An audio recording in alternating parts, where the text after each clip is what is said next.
Anganwadi workers helpers Sathya Sai జిల్లాలో ఈరోజు 15వ రోజు సమ్మె నిర్వహిస్తున్నాము. కానీ ఇంతవరకు ప్రభుత్వం నుంచి ఎలాంటి స్పందన లేనందున మేము సమ్మెను ఉధృతం చేయాలనుకుంటున్నాము. కాబట్టి ఈరోజు అందరూ బజార్లో పడి అడుగుతున్న పరిస్థితి తెచ్చినాడు మన జగనన్న.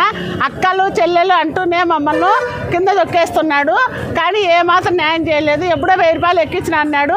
అది కూడా అక్కడ 13,500 ఉంటే మాకు 11,500 చేసినాడు. కానీ ఏదో 2-3 నెరవేర్చి యూట్యూబ్ నిండా అవే పెట్టుకుంటున్నాడు. ఫుడ్ కమిషనర్ కానీ మేమేం పిలవలేదు మమ్మల్ని మాకు న్యాయం చేయమని. అతనే వచ్చి మీకు న్యాయం చేస్తానని చెప్పి మళ్ళీ సీఎం దగ్గర పోయి ఆడ కలిసి అతను మెప్పు కోసము అంగన్వాడీ సెంటర్లో ఉండే స్టాక్ అంతా స్కూల్కి ఒప్పచెప్పి నడిపించాలని ఏవేవో మాట్లాడుతున్నాడు.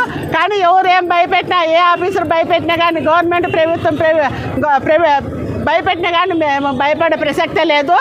ఇది మా న్యాయమైన కోరికలు ఈరోజు చర్చ పిలుస్తామన్నారు.